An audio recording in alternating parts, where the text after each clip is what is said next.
What's up, governors? We're back again. It's Freestyle Friday. Freestyle Friday, what does that mean? It means that I'm going to take you through the gym. I'm not here for me. I'm here for you to give you new ideas that you can use, take it with you and use it in the gym, right? I believe no one's doing an exercise wrong. You're not doing an exercise wrong. You just haven't been shown how to do it better. Now, I don't know everything, right? I'm no scientist, but what I do know is I've got experience of over 30 years of living in the gym and hibernating in the gym. Anyway, it's my place of safety, my safe place, if you will. So today, pay attention to some of the cues, right? Because how you set yourself up in the gym for success is so important. There's a term I use, which was taught to me, which is called SSC.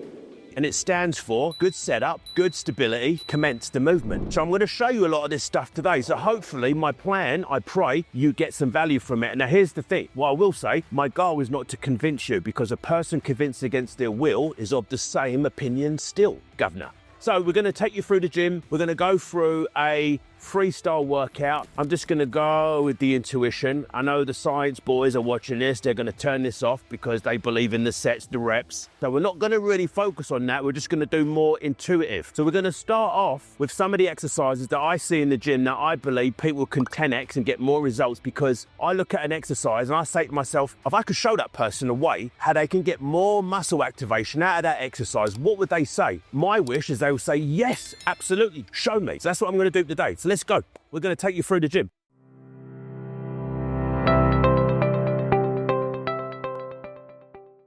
I'm going to show you straight arm pull down, right? You could do it with a rope, you could do it with a long rope, you can even do it with a bar. Just know that when you do it with a bar, you might challenge the posterior deltoid. So with the straight bar, I'm trying to focus on lats. Here's the thing though, a lot of people say to me, oh, I feel my triceps, I don't feel my lat. Just know that the triceps are going to fire regardless. Why? Because your arms are extended, right? That's the function of the tricep, is to extend the arm, right? So this is the bar. I look at exercises and I say to myself, right, the days of going super heavy using the stack are long gone. If I did that now, I could do it, but it will cause dysfunction. I don't want that. I want to be able to sleep at night and I want to be able to put food on the table. So that means if I go really, really heavy, it causes dysfunction and then I'm injured, right? And I can't put food on the table, and then the missus is going to make me sleep outside. So what I'm doing here is, right, you use your hands and you do a straight arm pull down, right? That's great. But what I look at, can the client or the trainee brace their abs, right? Use the pelvic floor. So what you could do in this situation is drop the weight, right? Instead of using your hands and pulling, why not get your core engaged more? You would use sort of the end or the beginning of your palm, right? So your fingers and your hand would be straight. And all you would do is depress scapula. You're going to brace your trunk. And all I want you to do from here, as you brace trunk and pull down, that just got way harder, as opposed to using my hands, right? Do that all day. But if I use the same weight and use my palms, keep my hands straight, keep my shoulders depressed, that just got way harder. So that's kind of how I would 10x a straight arm pull down.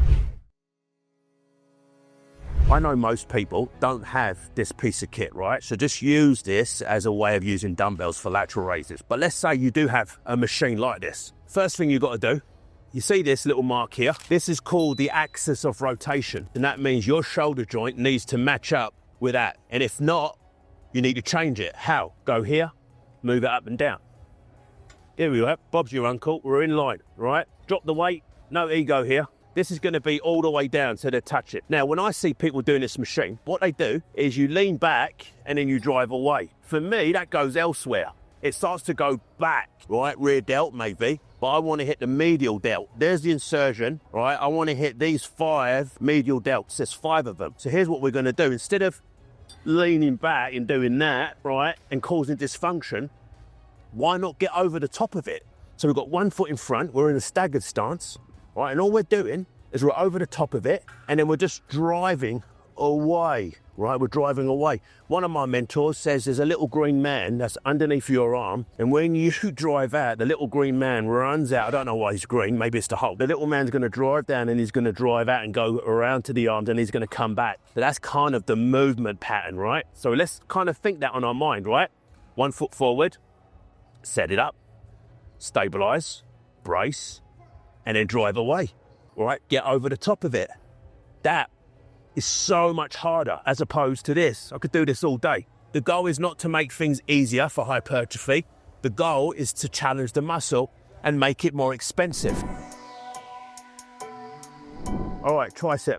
I was doing this earlier before we started shooting. I love, absolutely now, 48, love single arm exercises. Back in the day, it was about full stack, smash it. We didn't care, right? We just wanted muscle. We didn't care about dysfunction. Now we're older, we're thinking, oh, hang on a minute, what are the next 10, 20 years are gonna be like? So you can correct it now while you're still in your 40s, right? So I'm doing one arm at a time, and this is where I can really find the imbalances in my body. So for me, I'm gonna go to my improving side. You've got to watch the verbiage. I used to say weak muscle side. If you keep saying weak muscle, what you say, you bring about. So I'm gonna say improving side. So I'm gonna take a step back, all right? I'm gonna pin my elbow in, see this shoulder.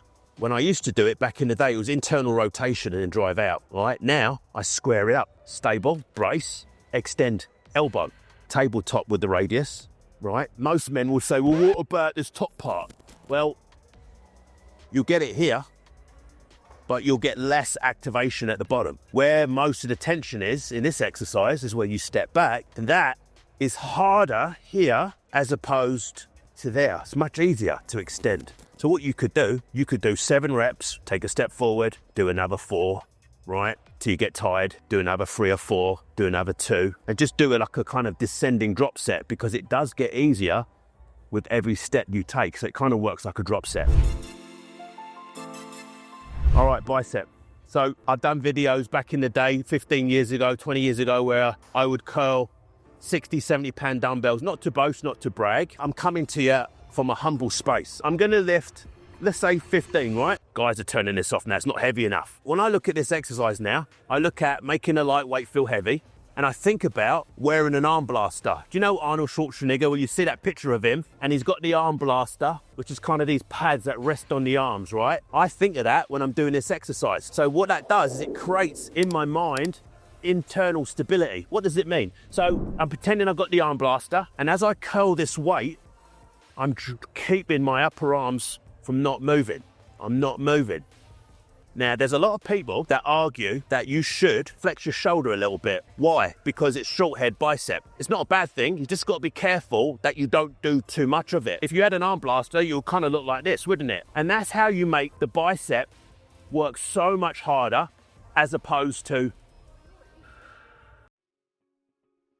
Are you one of those guys, I'm guilty, that when I train my legs, right, I always say, I'm going to start with calves first because I neglect them. The calf muscle, I think, is the most aesthetically pleasing muscle in the human body. You might beg to differ, but the point is, are you skipping out on your calf training? And if you are, I've got an idea for you. Let's say you're doing leg presses, right? Now, what you could do, this is so simple, it's so basic, and so misunderstood, right? I'm doing my leg presses, right?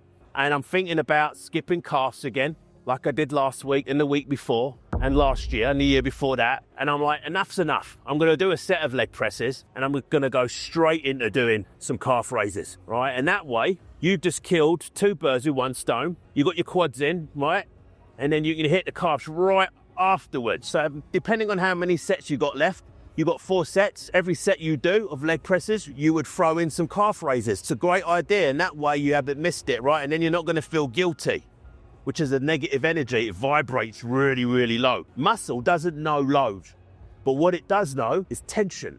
So when I do my set of leg presses, I keep breathing, I get control of my breath, I lock my legs out. I don't like people bending legs when they're doing calf raises. My theory is if you bend the legs, it starts to go to the soleus, right? The soleus is just above the Achilles tendon. So what I'm trying to say, at the end of the day, if you want to challenge the gastroc, right, the calf muscle, my way of doing it would be keep your knees locked, all right? And that gives you more license to challenge the gastroc.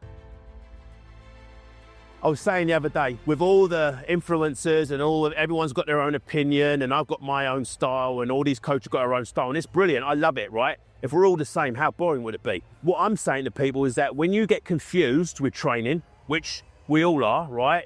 This is wrong, do it this way, don't do it that way. It drives me nuts, right? It stops people moving into action. So when in doubt and you're confused, which is what they're doing on social media, do one thing for me. Just go back to basic movements. And the reason why I'm saying that, no matter what your age is, let's say you're a mature athlete, you should intermittently bring basic movements in, like weave them in and out of your training. Still do the machines and all the fancy stuff, but leave some compounds in there because it's something that is integrational, meaning the integration of muscles with big movements like what I'm going to show you now, the bent over barbell row. Now, I will tell you this, 20 years ago, 25, maybe 30 years ago, I could, not boasting or bragging, I would do 405 consistently on barbell row. I was 275 pounds, right? The weight ratio allows me to lift more weight. Now I'm 205. Point is, the movement doesn't fit me like it did when I was bigger. So now, obviously I'm using lighter weight, but I still make sure now that I've got the perfect setup. I used to do more of a Yates row back in the day, which meant I was a little bit more upright. I wasn't as bent over.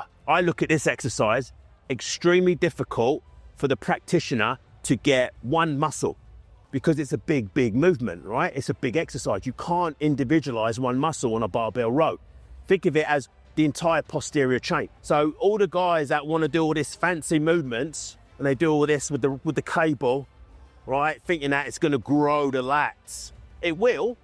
But my point is, if you're young enough, would you get more value out of doing a barbell row over something fancy like a one-arm cable? I'm going to do this all day long because this is going to give me so much more back thickness because there's so much more muscles working. Now, how I used to do it, I used to like deadlifting it from the ground. Now, I'm a little older, a little wiser.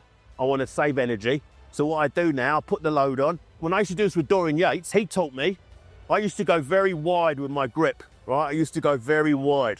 And then when I met Dorian at Temple Gym in Birmingham, he said, bring your grip in a little more. And what it did, he was right. What it did, it gave me a bigger range and I was able to pull my elbows higher. I use an analogy, Playboy bunny. Playboy bunny sticks their butt out, right? And that's the bent over row position, right? So you're a Playboy bunny. Don't tell anyone, right? So you're sticking your bum out, right? And you're gonna hold that position. And you would transfer this position with the bar. You don't wanna be like this. This is one thing I see people in the gym doing. They do bent over rows like that. What's that? Where's it going? It's not going to the back, right? I had to be bent over in order to challenge the entire posterior chain and upper back, lower back, mid back musculature. So for me, being a narrow guy who doesn't have wide clavicles, I'm going to hold my first finger on the line. This is where I used to go for years and years. The bar's in line with my knees, my core is braced, and I'm thinking deep core here. I don't want to let go of it. As soon as I let go of it, my spine starts to round. There's another clue, right? Use your deeper abdominal muscles, right? The transverse abdominals. All right, from here, I don't like using my thumb. So I take my thumb out of it. I don't know why. I just feel like I can connect with the movement better. And now I'm going to think about pulling into my belly button, squeezing the shoulder blades, come down in a controlled fashion, right? Back in the day when I do 405, it was like, bang. With that kind of weight, you're asking for trouble. So now I might go no more, maybe 225 on a barbell row, but I get more out of it now than I did when I was bigger. The thing about back training, well, you've got to remember, you can't see the muscle working. You need to create an internal or muscle-centric view of training. What does that mean? Muscle-centric view of training means you're getting out of your head and getting into the body. Women are very good at it, men not so much. Men care about, I want to see heavy, heavy, heavy, heavy, heavy. But you're taking an inside view of training. So what you would do in this situation, you see your mind, right? We think in pictures. My old mentor used to say, we think in pictures. So as you think in pictures, you're visualizing an anatomy chart from the rear. That's what I think of. I'm not pinpointing one muscle group on a bent over row. It's the whole integration of my back that I'm trying to work. And I think about the muscle on my back. We're trying to develop muscle thickness. I'm thinking about the muscles coming out, like more density. That's it, guys. That's a wrap. Listen, I hope you got something from this. My goal isn't to convince you, right? A person convinced against their will is of the same opinion still. And remember, if it makes sense, it makes muscle, right? It's the way. It's the governor way. Please be careful, be smart. And if you got value, don't forget to hit the subscribe button. Leave a comment below. Don't forget to hit the notification bell. Get alerts when the next new video is coming. Don't forget to share the information if you've got value from this. I appreciate you, Governor. Till next time, what's up, Governor?